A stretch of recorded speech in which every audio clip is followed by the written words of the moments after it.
Components of internal control. जब हम एक इंटरनल कंट्रोल सिस्टम इम्प्लीमेंट करते हैं तो उसके जो डिफरेंट पार्ट्स हैं, चूंकि ये एक सिस्टम है तो उसके डिफरेंट कंपोनेंट्स हैं, वो मिल के काम करेंगे to achieve the desired objective. वो 5 बेसिक कंपोनेंट्स हैं। सबसे पहले कंट्रोल इन्वायरमेंट है, एंटिटीज रिस्क असेसमेंट प्रोसेस है, information system relevant to financial reporting, control activities and monitoring of controls. अब हम इनको वन बाय वन डिस्कस करेंगे।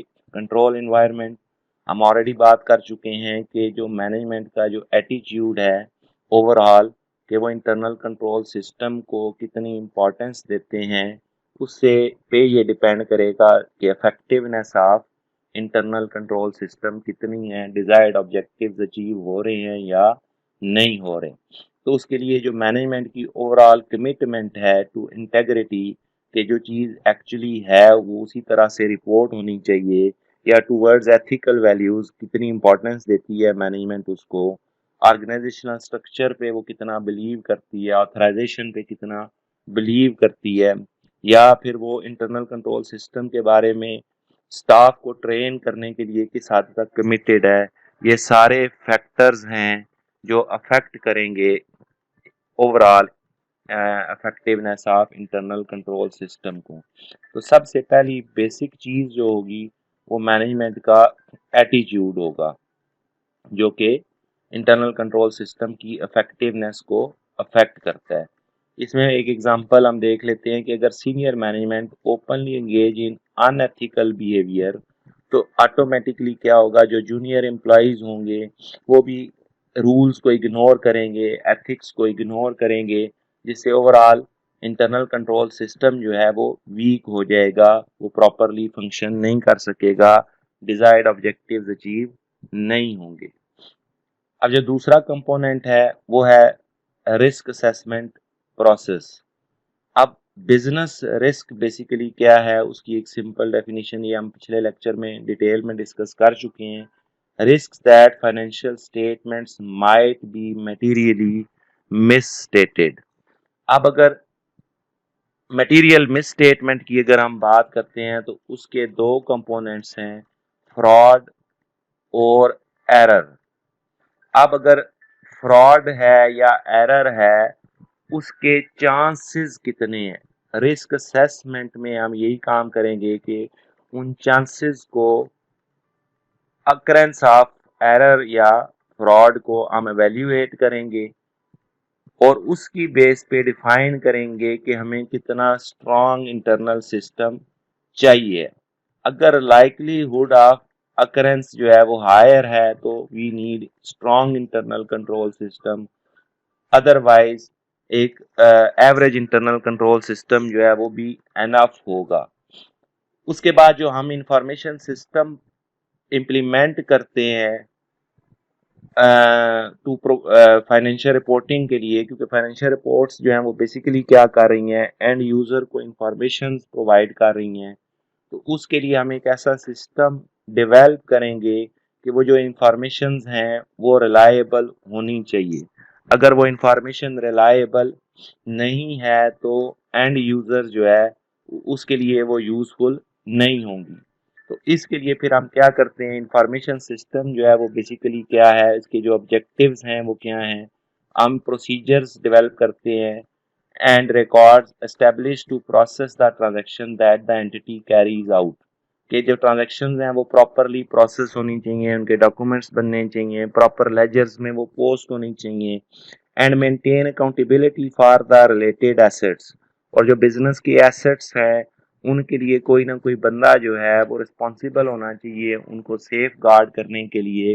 स्टीवर्डशिप का कॉन्सेप्ट होता है कि मैनेजमेंट जो है वो on behalf of share holder जो है वो एसेट को प्रोटेक्ट कर रही होती है, उनका प्रॉपर यूजेज जो है वो इंश्योर कर रही होती है। तो उसके लिए कौन बंदा अकाउंटेबल होगा, उसके लिए भी हम एक सिस्टम डेवलप कर लेते हैं।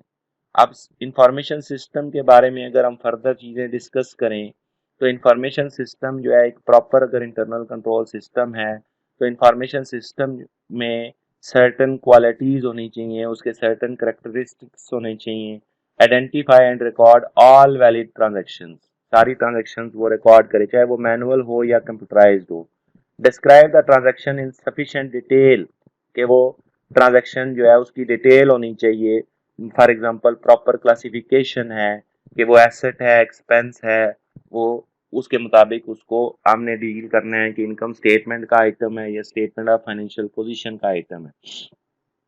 उसके अलावा उनकी जो मॉनिटरी वैल्यूज हैं उनको रिकॉर्ड करना। फॉर एग्जांपल हमने रेंट पे किया है तो उसमें जो प्री पेड का पोर्शन है वो एसेट के तौर पर ट्रीट होगा, और जो रिलेटेड टू द ईयर है वो एक्सपेंस के तौर पर ट्रीट होगा। Determine the correct accounting period in which the transaction should be recognised, तो हर साल जो एक्सपेंस जिस साल के हैं उसी साल ट्रीट होने चाहिए।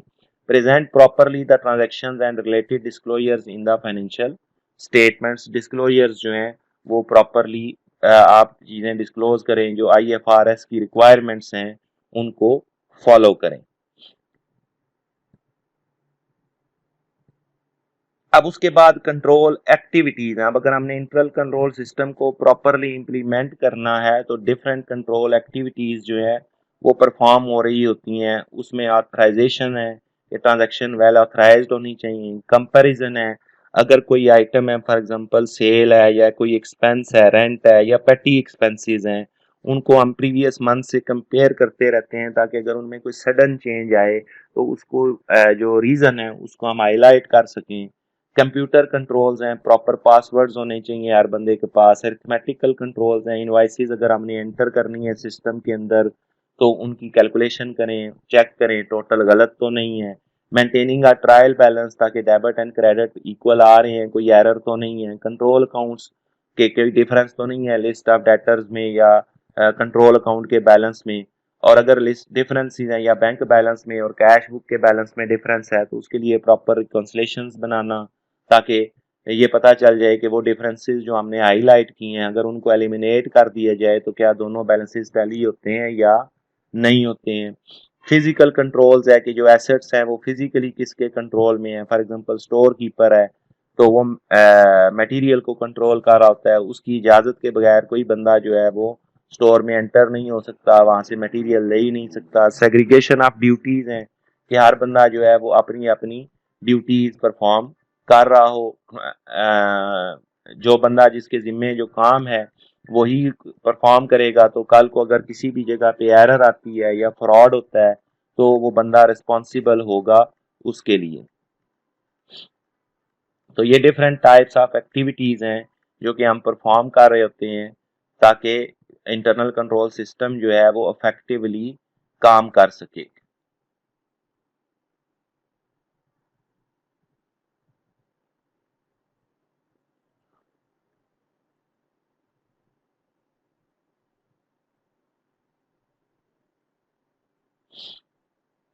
अब इसके बाद एक जो छोटा सा कॉन्सेप्ट है यहाँ पे वो एक्सेप्शन रिपोर्ट्स है। जब हम कंपैरिजन कर रहे होते हैं बजट्स का या एक्चुअल डाटा का या किसी भी आइटम की एक्चुअल फिगर पिछले साल की या पिछले मंथ की और इस दफ़ा की, तो उसमें अगर कोई मेजर चेंज आ रही है तो उसके लिए हम एक्सेप्शन रिपोर्टिंग करते हैं ताकि उसकी जो रीजंस हैं उनको हाईलाइट किया जाए, कहीं उसमें कोई बहुत बड़ी एरर तो नहीं है या किसी जगह पे कोई फ्रॉड तो नहीं हो रहा।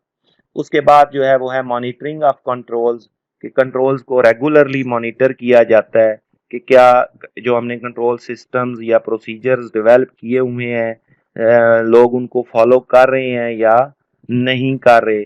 अगर लोग फॉलो नहीं कर रहे तो उसकी रीजंस क्या हैं। For example lack of motivation of staff या पुअर ट्रेनिंग है या सुपरविजन अच्छे तरीके से नहीं हो रही, तो वो जो डेफिशिएंसीज हैं जिसकी वजह से इंटरनल कंट्रोल सिस्टम जो है वो प्रॉपरली इम्प्लीमेंटेड नहीं है, तो उन डेफिशिएंसीज को हम ओवरकम कम करने की कोशिश करते हैं ताकि effectiveness of internal control system जो है उसको इंक्रीज किया जा सके। अब एक अल्टरनेटिव अप्रोच को देखते हैं इंटरनल कंट्रोल एनालिसिस की बात अगर हम करें तो तीन तरह के जो कंट्रोल्स हैं वो ऑर्गेनाइजेशन जो है वो इम्प्लीमेंट करती है। नंबर वन है प्रिवेंटेटिव कंट्रोल्स, कि सिरे से हम ये चाहते हैं कि एरर को प्रिवेंट कर दिया जाए, मतलब उससे बचा जाए। फ्रॉड जो है वो सिरे से होना ही नहीं चाहिए। तो जो ऑथराइजेशन कंट्रोल्स हैं वो हम इसीलिए डेवलप करते हैं कि ट्रांजैक्शन जो है वो वेल ऑथराइज्ड होनी चाहिए, ताकि एरर या फ्रॉड का चांसेस जो है उनको मिनिमाइज किया जा सके, या इनवैलिड ट्रांजैक्शंस जो हैं वो सिरे से हो ही ना। इसी तरह सेग्रीगेशन ऑफ ड्यूटीज जो है वो भी बेसिकली इसीलिए होती है कि हम अगर एरर हो रही है तो वो बेसिकली वो एरिया जिसमें एरर हुई है वो किसकी रिस्पॉन्सिबिलिटी थी। For example bank reconciliation statement later on गलत साबित होती है तो जो बंदा बैंक रिकॉन्सिलेशन प्रिपेयर कर रहा था वो रिस्पॉन्सिबल होगा। इसी तरह ये है कि हम स्टाफ जो है वो वेल ट्रेन्ड जो है वो हायर करें ताकि एरर्स हो ही ना। दूसरा है डिटेक्टिव कंट्रोल्स, कि अगर एरर हो गई है तो वो इमीडिएटली डिटेक्ट हो जाए ताकि उसको रेक्टिफाई कर दिया जाए, या अगर फ्रॉड हो रहा है तो अर्ली स्टेजेस पे ही वो डिटेक्ट हो जाए ताकि बहुत ज्यादा नुकसान से जो है वो बचा जा सके। अब इस सूरत में ये होता है कि अगर कंट्रोल्स को जो है वो बायपास किया जाएगा तो एक्सेप्शन रिपोर्ट्स जो है वो जनरेट की जाएंगी। एक ऐसा मैकेनिज्म डेवलप किया जाएगा कि किसी भी जगह पे अगर कंट्रोल्स बायपास किए जा रहे हैं, कंट्रोल्स को फॉलो नहीं किया जा रहा, तो एक्सेप्शन रिपोर्टिंग जो है वो हो। उसके बाद करेक्टिव कंट्रोल्स। अब करेक्टिव कंट्रोल्स जो है वो जो एरर्स हुई हैं उनको ठीक करना। So when problems are identified, the controls ensure they are properly rectified. For example, corrective controlling follow-up procedures and management action. तो हम क्या करते हैं कि कंट्रोल्स को जो है वो तीन तरह के कंट्रोल्स इंप्लीमेंट कर रहे हैं। तीन स्टेजेस पे हम कंट्रोल्स को इंप्लीमेंट कर रहे होते हैं to make the internal control system effective.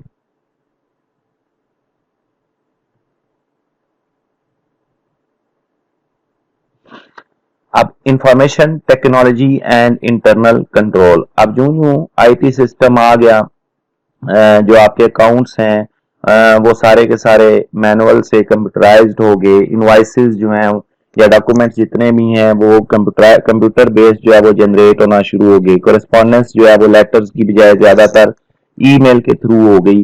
तो अब इंटरनल कंट्रोल्स जो हैं वो उनको रीडिफाइन करना पड़ा कि हम आईटी सिस्टम में इंटरनल कंट्रोल सिस्टम्स जो हैं वो कैसे इम्प्लीमेंट कर सकते हैं। तो सिक्योरिटी ऑफ फाइनेंशियल डाटा जो सबसे इंपॉर्टेंट चीज थी कि कोई भी बंदा जो है वो फाइनेंशियल डाटा तक एक्सेस ना कर सके, तो उसके लिए पासवर्ड्स जो है वो लगाए गए कि हर बंदा जो सिस्टम यूज कर रहा है उसको एक पासवर्ड असाइन किया जाए। सॉफ्टवेयर इस तरह से बनाए गए, फॉर एग्जांपल एक बंदा जो है परचेजिंग डिपार्टमेंट में काम कर रहा है तो जब वो अपने सिस्टम पे अपना पासवर्ड एंटर करेगा तो उसके सामने सिर्फ परचेजिंग का जो मॉड्यूल है वही ओपन होगा, बाकी चीजें वो कर ही नहीं सकता। इसी तरह से जब वो पासवर्ड जिस कंप्यूटर से लॉग इन होके किसी ने कोई एंट्री की है तो लेटर ऑन अगर उसमें कोई प्रॉब्लम नजर आती है तो ये आइडेंटिफाई करना आसान हो जाता है कि ये किस सिस्टम से जो है ये एंट्री की गई है। उसी तरह ऑपरेशनल कंट्रोल्स, ये तो फाइनेंशियल कंट्रोल्स हो गए। अब डे टू डे ऑपरेशंस में अगर हम आईटी सिस्टम को यूज कर रहे हैं तो उसमें जो है वो हमने कंट्रोल जो है वो कैसे इम्प्लीमेंट करने हैं। तो उसमें हम ये करते हैं कि जो आप प्रोडक्शन प्रोसेस है, फॉर एग्जांपल उसमें प्रोडक्ट्स जो हैं वो रिजेक्ट होनी है या उसकी क्वालिटी स्टैंडर्ड अगर वो लो है तो उसको हमने डिफेक्टिव डिक्लेयर करना है। तो उसके लिए हमने ऑटोमेटेड सिस्टम्स बनाए, मशीनरीज जो है इक्विपमेंट इस तरह का यूज किया जो कि खुद से, जिसमें हमने पहले से पैरामीटर्स जो है वो डिफाइन कर दिए क्वालिटी के। तो अगर उन क्वालिटी स्टैंडर्ड्स को प्रोडक्ट मीट नहीं करती तो वो सिस्टम ऑटोमेटिकली उसको रिजेक्ट कर देता है। The protection of IT system and software with in business. अब हमने जो अपना आईटी सिस्टम है उसमें से डाटा थेफ्ट हो या डाटा लॉस हो, उसको हमने जो है वो सेफ गार्ड कैसे करना है, उसके लिए जो है वो दो मेन कैटेगरीज में उसने डिवाइन किया इसको। एक जनरल कंट्रोल्स, कि हम आईटी सिस्टम पे जनरल कंट्रोल्स जो है वो कैसे इंप्लीमेंट करते हैं। उसमें सबसे पहला जो जनरल कंट्रोल है वो है physical controls. Unauthorised access to computer equipment जो है उसको हमने रोक दिया। उसके लिए जो है वो हमने सिक्योरिटी पर्सोनल्स जो है, फॉर एग्जांपल आपकी कंप्यूटर लैब है या जहाँ पे भी मतलब आपके सिस्टम्स पड़े हुए हैं उन पे फिजिकली कंट्रोल के वो एसेट जो है जो सिस्टम है वो डैमेज ना हो, तो सिक्योरिटी पर्सोनल्स हायर किए, डोर लॉक्स यूज किए, कार्ड एंट्री सिस्टम है कि कार्ड पंच होगा तो जिस बंदे के पास कार्ड होगा वो जब एंटर होगा तो उसका डाटा ऑटोमेटिकली फीड हो जाएगा, तो ये पता चल जाएगा कि कौन कौन इस रूम में एंटर हुआ है। They will also include save guards against possible environmental damage, कि अचानक जो है वो लाइट तेज आ गई तो उसकी वजह से जो है वो कंप्यूटर जो है वो जल सकते हैं, तो उससे बचाने के लिए हमने डिफरेंट टाइप्स के जो है वो इक्विपमेंट्स जैसे स्टेबलाइजर्स वगैरह जो है वो यूज करते हैं। Hardware and software configuration, these controls are designed to ensure that any new IT is tested and installed correctly into the system to minimize the risk of errors or damages to the system।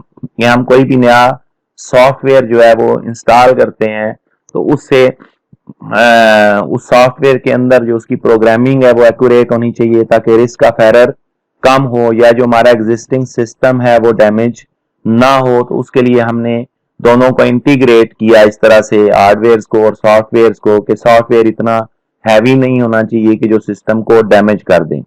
Logical access, these controls are designed to prevent unauthorised access to organisations information system, तो उसका सबसे बेहतरीन तरीका कार क्या है, passwords. Disaster recovery, आपका data जो है वो लॉस हो गया, अब आपने उसको रिकवर करना है, तो हम क्या करते हैं, बैकअप्स बनाते रहते हैं, ऑफ साइट बैकअप्स के, हम ऑनलाइन बैकअप नहीं बनाते वेबसाइट पे बैकअप, बल्कि हम क्या सीडी रोम पे या यूएसबी को यूज करके उसमें अपने सॉफ्टवेयर के बैकअप्स बनाते हैं कि अगर अचानक हमारा जो है डाटा लूज हो जाता है, हार्डवेयर फेलियर होता है, हार्ड डिस्क फेलियर होता है, तो उसको हम रिकवर कर सकें। Output controls, these ensures that outputs from the system are both complete and secure. अब रिपोर्ट्स जो होती हैं, इनकम स्टेटमेंट है या किसी का लेजर है, तो अगर किसी को कोई रिपोर्ट चाहिए है तो ये नहीं है कि कोई भी बंदा जो है वो उससे रिपोर्ट एक्सट्रैक्ट कर सके, बल्कि सिर्फ वही बंदा अलाउड होगा जिसके पास पासवर्ड होगा, एक सर्टेन पासवर्ड को यूज करके ही रिपोर्ट्स जनरेट की जा सकती हैं। इसी तरह रिपोर्ट्स जो है वो कंप्लीट होनी चाहिए, जो सॉफ्टवेयर है उसकी प्रोग्रामिंग इस तरह से हो उसमें एरर्स नहीं होनी चाहिए। टेक्निकल सपोर्ट, अगर कोई इशू आ जाता है तो हम पहले से जो है वो हमने टेक्निकल स्टाफ रखा हुआ होता है जो कि उस प्रॉब्लम को सॉल्व कर सके, जिसके फॉर एग्जांपल सॉफ्टवेयर के अंदर कोई प्रॉब्लम हाईलाइट होती है तो हमारे पास आईटी डिपार्टमेंट है इलादा से जो कि उस इशू को सॉल्व कर सके। अब ये तो जनरल कंट्रोल्स थे। दूसरा जो इंफॉर्मेशन सिस्टम से रिलेटेड कंट्रोल है वो है application control. These controls are fully automated and tend to be designed to ensure that data input into the system is complete and accurate। कि डाटा जो हमने एंटर किया है वो कंप्लीट होना चाहिए और एक्यूरेट होना चाहिए। अब उसके लिए फिर हम क्या करते हैं, डिफरेंट टाइप्स की जो है वो हम क्या ऑप्शंस हैं हमारे पास जिनको हम इंप्लीमेंट करते हैं। कंप्लीटनेस, सबसे पहले हम देखते हैं कि जो डाटा एंटर किया गया है क्या वो कंप्लीट है या नहीं है। ऑथराइजेशन, फॉर एग्जांपल मैंने कहा था कि परचेज इनवॉइस हमने एंटर करनी है तो वो ऑथराइज्ड होनी चाहिए। Identification, can the person inputting the information B uniquely identified, तो वो भी मैंने बता दिया कि जो बंदा जिस सिस्टम पे बैठ के डाटा एंटर करेगा तो उसका पासवर्ड यूज करेगा। अब उसमें फिर ये उस बंदे की रिस्पॉन्सिबिलिटी है कि वो अपना पासवर्ड जो है उसको सेव करे, उसको मिस यूज ना होने दे। Validity, is the information being input by the user valid, क्या वो वैलिड इंफॉर्मेशन थी, फेक तो नहीं थी। फोरेंसिक चेक्स, अब उसको जो है वो हम क्या करते हैं, मैथमेटिकली एक्यूरेट थी वो इंफॉर्मेशन, तो उसका एक क्रॉस चेक जो है वो हम कोई ना कोई रखते हैं। तो हम बेसिकली जो डाटा एंट्री एरर्स हैं उनको मिनिमाइज करने के लिए हम जो है वो एप्लीकेशन कंट्रोल्स जो है वो इंप्लीमेंट करते हैं।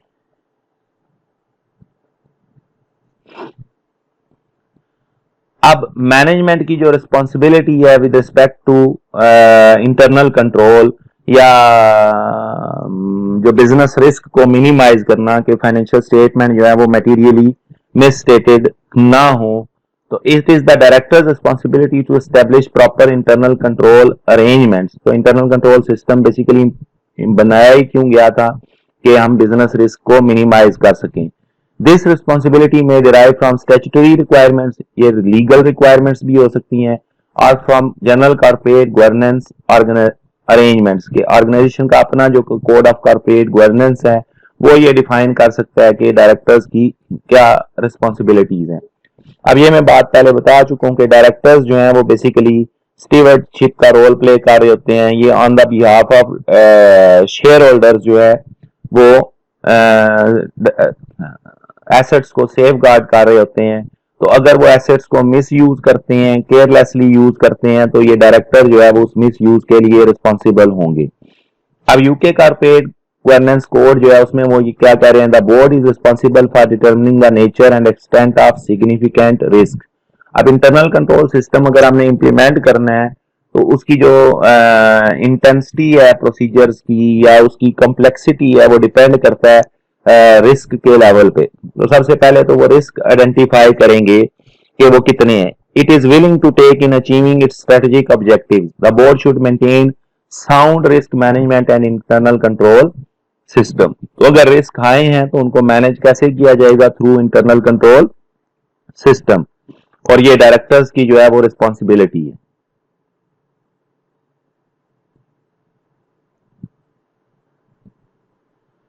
और उसके बाद दूसरी जो प्रोविजन है C2.1 code goes on to explain that board should at least annually conduct a review of effectiveness of the system. तो जो पांचवा कंपोनेंट था वो रिव्यू था, जो कि हम रेगुलरली रिव्यू करते रहते हैं कि ऑन पेपर जो हमने इंटरनल कंट्रोल सिस्टम डिजाइन किया हुआ है क्या वो इफेक्टिवली काम कर रहा है। इफेक्टिवनेस क्या है कि जो डिजायर्ड ऑब्जेक्टिव है वो अचीव हो, और डिजायर्ड ऑब्जेक्टिव क्या है कि बिजनेस रिस्क को मिनिमाइज किया जा सके।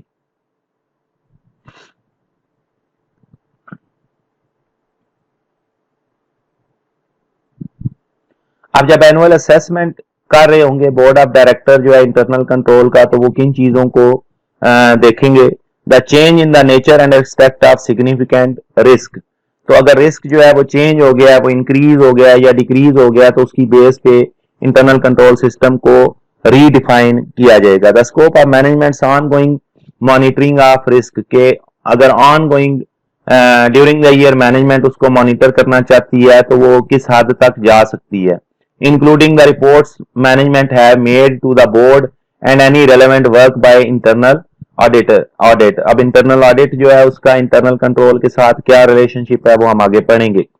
The incidence of any significant control failing or weakness that have been identified during the year, तो उसको वो दोबारा से रिव्यू करेंगे और उसको रेक्टिफाई करने की कोशिश करेंगे।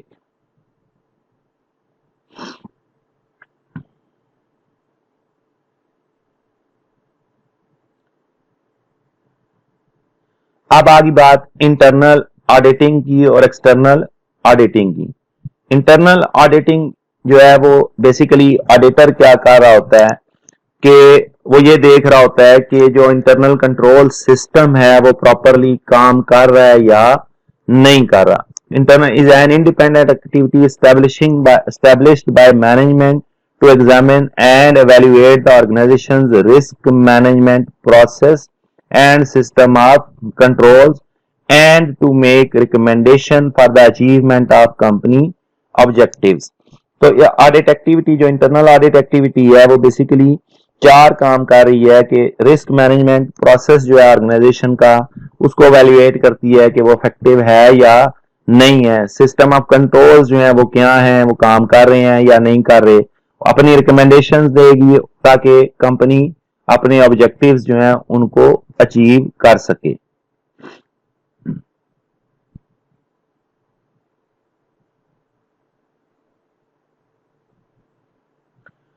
अब on the other hand external audit जो है वो बेसिकली एक्सटर्नल ऑडिट जो है ऑडिटर जो है वो फाइनेंशियल स्टेटमेंट्स को कंसीडर कर रहा होता है कि वो ट्रू एंड फेयर व्यू दे रही हैं या नहीं दे रही हूं, और उसके बारे में एक्सटर्नल ऑडिटर जो है वो अपना ओपिनियन देता है।